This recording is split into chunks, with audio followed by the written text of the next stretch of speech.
You notice that the three strongest Barian Emperors have actually been the easiest ones we've fought so far? You're right, actually. That's fucking weird. Why does this keep happening to us? Because... I'm gonna guess it's because the harder ones brick easier. Here we go.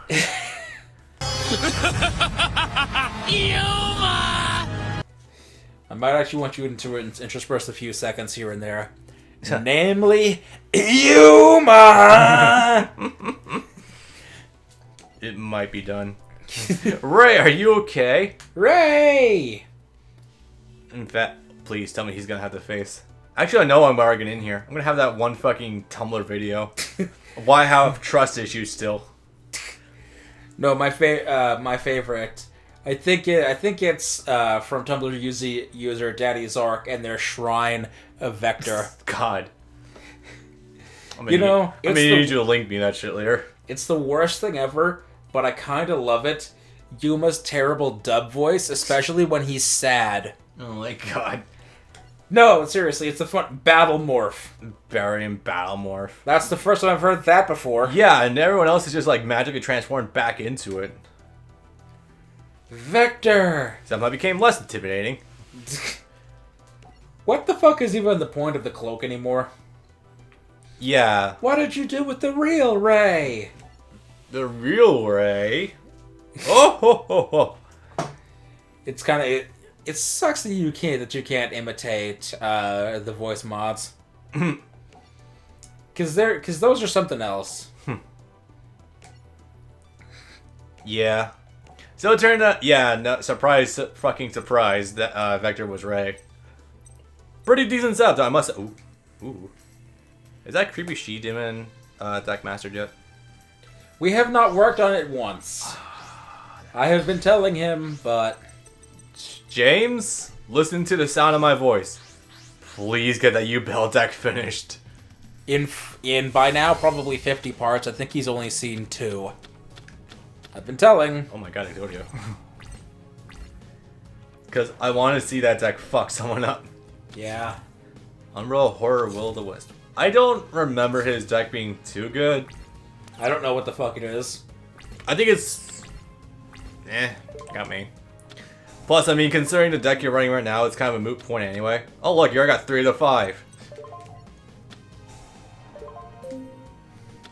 Battle Fader? I think Battle Fader would be best.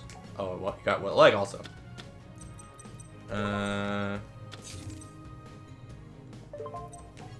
Threatening Roar also, that would help. Why did you drop Threatening Roar? I mean, negate an entire battle phase.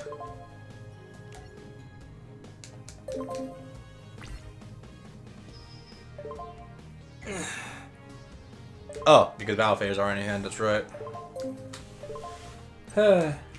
Yeah.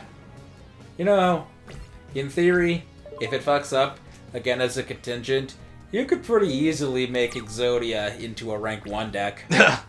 I mean, you're not wrong, really. I actually think there might be some support out there these days that might make Exodia like a lot better to drop because of the fucking draw power these days. Oh, hello. There we go. That's something. Now we're moving. It's gonna go by a lot faster. Oh god, yeah. Especially if you draw one of the legs. Or just anything, really. Nice. Draw power. Another heart. Oh, Jesus. Yep. This deck is... Actually, this is amazing because this if is you... not one-stoppable. Because reload works at the exact same time. You can chain it to the draw phase, so if you don't draw whatever you want, you can use reload, and if you get even in the new shuffle, get a single vanilla, you can draw 3 off of that. Yep. And just keep going. That is fucking ridiculous. Goddamn. Yeah. So this is gonna last maybe 5 more minutes tops. If you draw 1 monster card, you're fine. If I draw Is vanilla. he actually doing a level... going to level 1? Or what the hell is this? He might be making a rank 1. I have no idea. He's doing a thing. I don't fucking know what it is. Yeah, Yes! Oh my god, you're about to draw like 12 fucking cards.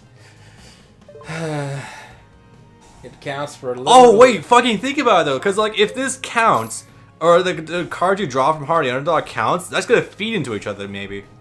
And even if it doesn't, oh my! Wait, you should have potted first. I can't. Can't you?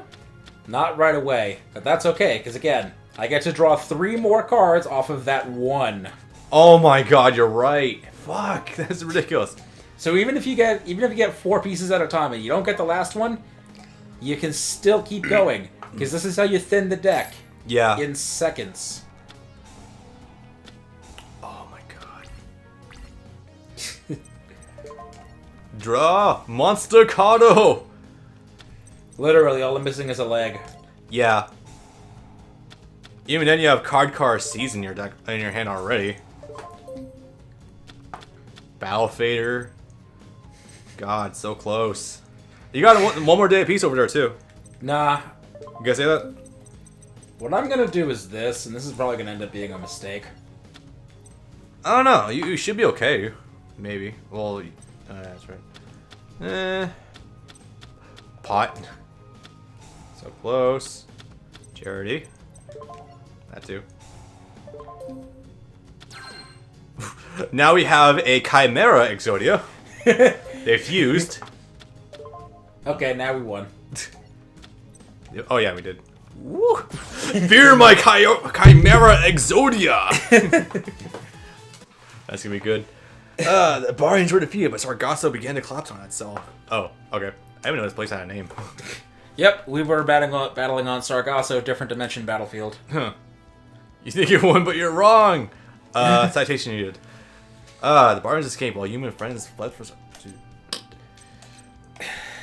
Yeah. So now some fun shit happens. Now I think we're in filler? No, we're breaching on the actual final arc. Okay. So one of I forgot which Barian, but one of them is mind controlling Nistro in order to just I think physically steal the remaining numbers. Oh, okay. And then after that, Durbe decides that he's done biding his time and just straight up tells Rio that she and Shark are Barians. She was the Barian queen. I forget which language is which, but in one language it's Marag. In the other language, it's Marine. And she in turn tells Shark that he is the Barian Emperor Nash, and he has a bit of a trouble coming to terms with that because he's been fighting the Barians. Fair enough. Yeah. Okay. So there was an attempt at a story there at the end. So this shit's all of a sudden, a very large, long, blonde-haired black man shows up before us. Yes. Like, literal black. Like, yes. I still can't get where the fucking eyepiece on those were. What the fuck is that? He's opened his third eye. Oh, he's 10. Good. Turn fucking triangles into squares. Where the fuck did I put my phone? This is an excellent question. I was gonna say again about him looking like that fucking Pokemon, but I was actually gonna look up what that Pokemon is. Okay. So, Don 1000 here, I assume, is kind of like the god of the Barians or some shit like that. Sort of. As will be revealed later on, he has ties to Astral because they actually fought a long time ago, and Don 1000 was sealed by him, I believe? Something like that. I don't know, we transcended from science into gods, into I sealed mythos. I sealed you 10,000 years ago with my Bankai. The north, south, east, and west. You speak of Astral. And nothing was done with Yamamo's... Cosmog. And nothing was done with Yamamo's Bankai ever. Okay, no, it's put this in, it's Cosmo M. Oh. That he has on his chest. Okay. And I just got hit by a spam virus ad on my cell phone. Yeah, that happened to Taylor too, funny enough. Give me the power to defeat them, I'll do whatever you ask. Mytherian numbers? Okay, I won't make sure I said it right. Mytherian. Retreat them and we will be unstoppable. I think it's a level beyond the Chaosic Seas. I don't remember. Are you saying this is to go even further beyond? Did he say that? No, I said that. Beyond the standard numbers. Okay. Chaos. But never fear, Vector is here. Can we? Oh no, wait. That's what you need to put in. Chaos. God damn it! There are 7 Mythical. Of course, there are 7 of them. Why wouldn't there be? God damn it! And they're scattered all over the earth. I don't know if this is more Sonic or Dragon Ball Z right now. I really can't tell. The answer is yes. Okay. Information is correct, and it is imperative we find the numbers before Astral does. Because Astral even knows about this remotely. Apparently. We might find clues that could lead us to Nash. Nash is their true Baryon Emperor. Don Thousand is just a dude that was usurping their power. Yeah. He's not the true leader. I don't remember exactly why Nash lost his memories, but yeah. Because he was reborn. Okay. All of the Baryon Emperors died and were reborn. Huh. Meanwhile, Astral had a vision of Don Thousand. Oh. Causes a map to appear on the airship. Fantastic. We have an airship in Final Fantasy now, folks. We have the Ragnarok from 8. Yeah, basically. Now we just need Al Cid piloting the thing with him yelling every time we go somewhere, and it'd be fantastic. Immediately, that actually made this a lot better. I didn't want a Red Knight yelling at me every time I go somewhere. And more importantly, there are 7 numbers hidden there. Okay. Well, in the same place, you still cheers. Message from your father. God damn it. Ugh. I just feel the shoehorning of all these plots coming together. You can tell after a certain point that they realize, oh wait, we got approved for the next show. It's starting in 3 months. We gotta hurry the fuck along here, people. Wait, what do you mean that we haven't wrapped up all our loose plot points? Oops, shit. Everyone headed to the Spartan City. Nice. Yeah. Oh yeah, that's right, this. Let's see what happens here. Sports. Nostromo the... Star Void, sure. He is a wrestler. So, during this trip, at least one person is going to be mind controlled by Baryons, because of course they are, and that's because fine. they've shown the ability to do that. Why did they never just pull his ability on Yuma is beyond me, but okay. Yuma has Astral. Oh, yeah, that's right.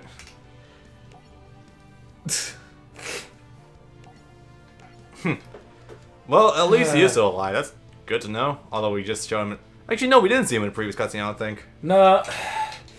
Right! I forgot! Because Yuma doesn't know who everyone is. He doesn't know that some people are Baryons. He never found out, I don't believe, that Alito was a Baryon. Or at least he doesn't know that he's a fully evil Baryon. So he thinks at first that he can try rank 1. Well, this is a number card.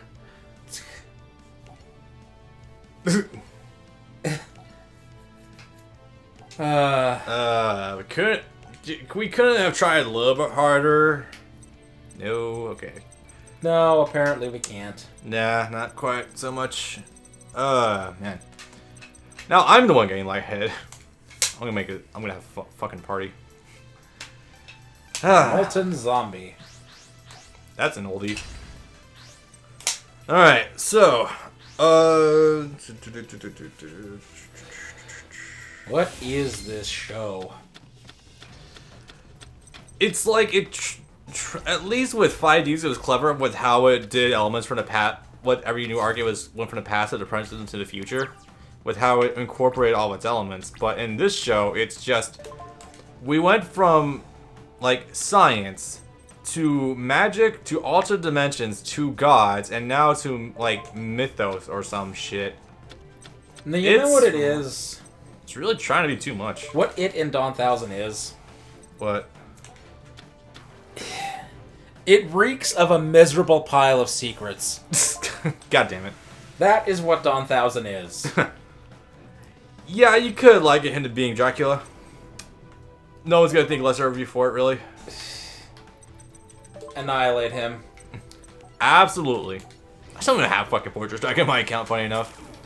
I didn't really bother with it. Probably because I kind of just like migrated to other shit like as soon as I was making our decks. Also, not gonna lie, it took me 12 years to fucking grind out Dark Matter Dragon. That was not fun.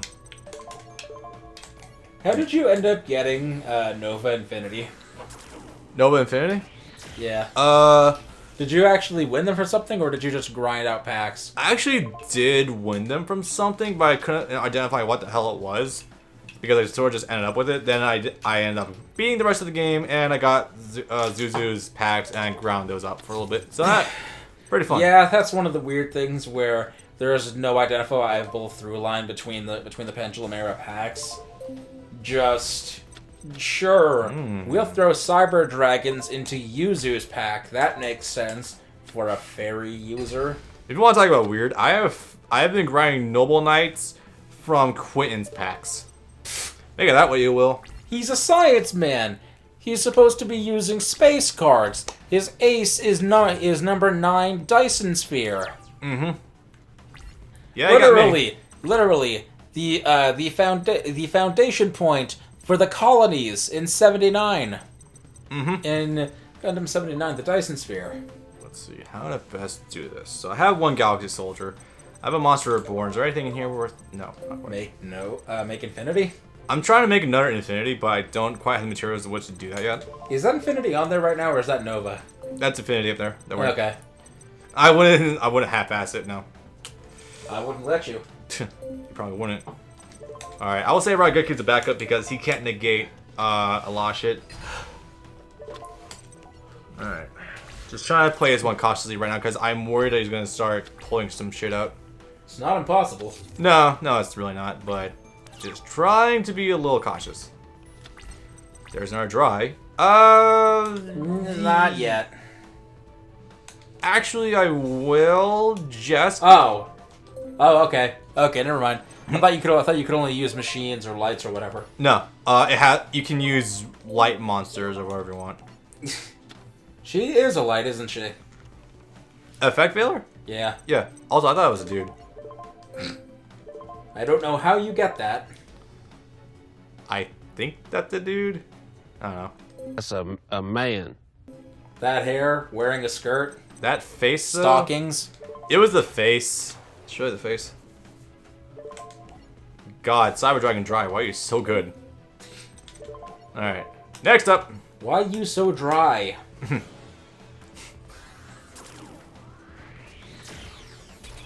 Those amazing German words weren't used for some shit in this game sooner. I think they probably were, just no one thought to use the numbers. Ah, man. Infinity does really shit on a lot of numbers, though. yes. Alright, second up. Now I'm able to start tearing through his offenses. Now if he even tries to mount an offense, I can eat a lot of his crap. I think in general it's a safe assumption to say that infinity is bigger than most numbers. You think so? You're welcome. You think so? Maybe. You can say there's a 1 in infinity chance of you being wrong. Alright, get that shit out of here. Well, unless you want to be that kid and say infinity plus 1. We've gone beyond infinity. Yeah, thanks, Buzz. Oh no, I was actually thinking about darts. That was a dubism. I know. No, darts, my monster's power is infinity. Yugi's was my power is greater than infinity. Yes, that was it. What it was actually supposed to be was we're matching you at infinity, but ours has a special effect that destroys yours. We have infinity plus infinity. Why? Alright. Vanish from side, I feel grab out of fusion. No. Yeah. Fuck no. Alright. Committing murder. He can do nothing to stop this onslaught. This is amazing. This is unfair. I know! 2 infinities? It's almost as bad as Assault Mode Crystal Wing. Almost. But then again, I can eat shit too, so yeah. Alright, so that was a duel. I still think Nistro has the potential to be a really fun character. He is. If not for the fact that this... Oh, here we go. Oh, man. It begins. So, you mentioned multiple times that Shark's sister is a bitch. Rio. Yes. Care to provide examples? She's a complete and total douche to Shark, who has more or less been nothing but kind to her, and every time they're together, she's a complete bitch to him, saying, you should do this, that, or whatever. Why aren't you doing this, that, or whatever that benefits me exclusively? And she also makes it a point of outperforming literally everyone and everyone just for the purpose of showboating. Okay. So she's that girl, basically. Yeah, I guess you're right. Make a good point. Aesthetically wise, she's still probably one of the better drawn women in this arc, but personality doesn't save her personality. Hold. Who is her competition? There's Dextra, Anna, Kotori, and Kat. Really, of the girls, I think the only terrible one is Kathy. Everyone else, design-wise, you could salvage all the girls. I'm gonna say aesthetically, I think she's better than Kotori, but again, Yes, only in terms of appearance. Yes. Minus the stupid bangs. Design-wise, yes. Character-wise... Absolutely not. No. Character-wise, I would still say the Kotori is probably number 2. Kotori behind Dextra. Yeah, but Kotori doesn't really have a personality from what I've been told. People only say that and only don't like her because she's not a duelist. And that's fine. She doesn't need to be. Her character, her traits, and her business lies elsewhere. I mean, dude, Taya's not really much of a duelist, but people still love her. No, they don't. Oh. People take Taya for different reasons. Taya was annoying. Taya tried to force in friendships and other bullshit and tried to drag down the series all the time for something that had literally no benefit to anyone. Huh. She was just annoying. Kotori, at least, and even if you want to grind her down to a function, Kotori at least provides a function in that. And yes, make it what you will with this statement, she at least keeps everyone energized. She at least makes sure that everyone is well cared for and well fed. She's at least good emotional support. That especially, yes. Okay. Taya can't even do that. Taya is useless and kind of an ass. I only remember one thing about her that was actually interesting, and that was her date with Yugi. And that was it. Well, not even Yugi, like Yami Yugi. Yep. To be fair, I did a fucking Pharaoh, but, you know. Oh, we're doing the thing again. Oh, goody.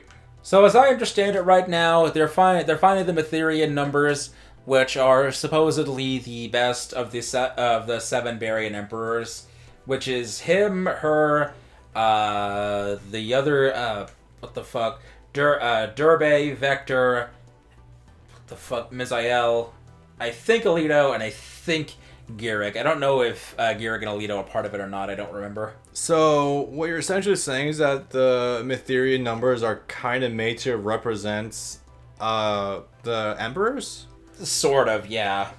Also, now she's mind-possessed. Yeah, but she's possessed by the spirit of her previous life. As Marine, the Barian Emperor. I was gonna say, oh great, now we got Barians possessing each other. Yeah, and he can tell it immediately. So at the very least, he's not as stupid as the rest.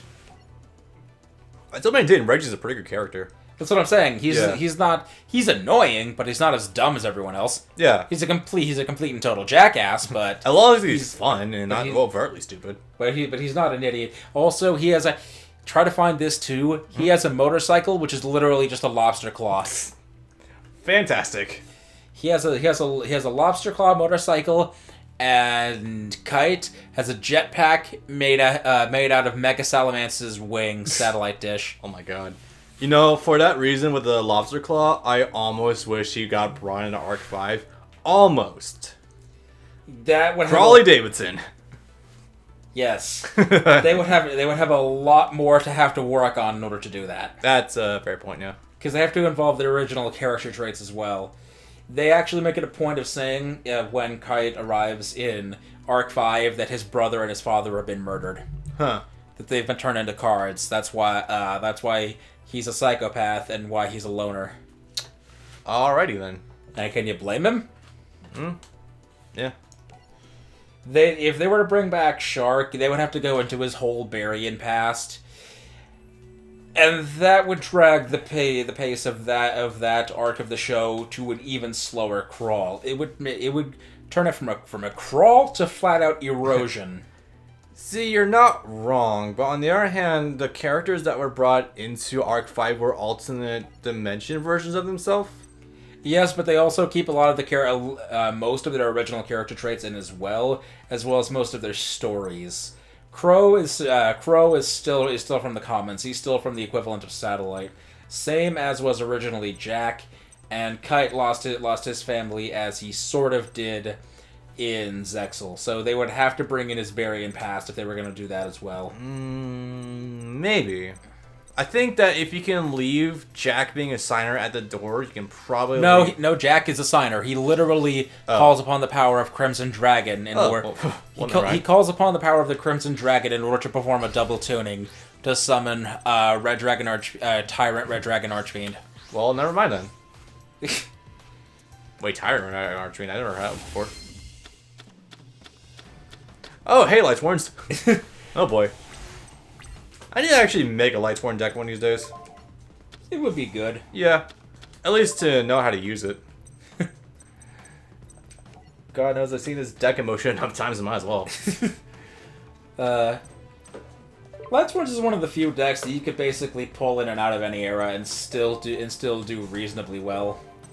Wasn't it back in the day that it took a while for the deck to actually really get going in terms of competitively viable?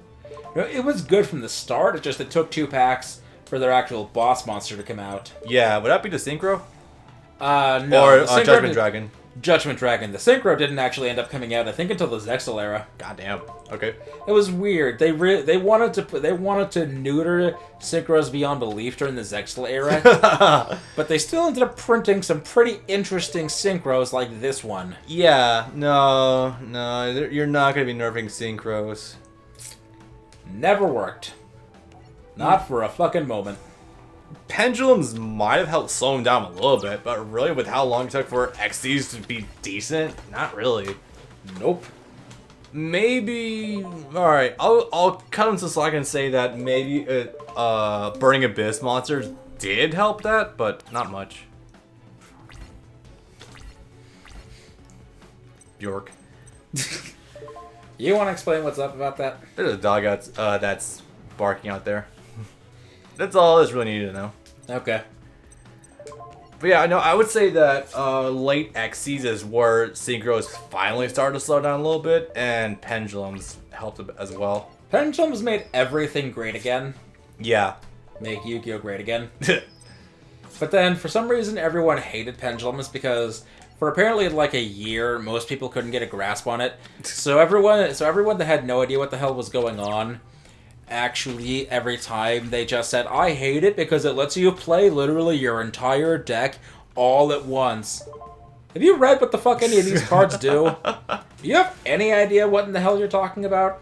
Because I don't think you do. Giant Soldier of Stone. Oh my god.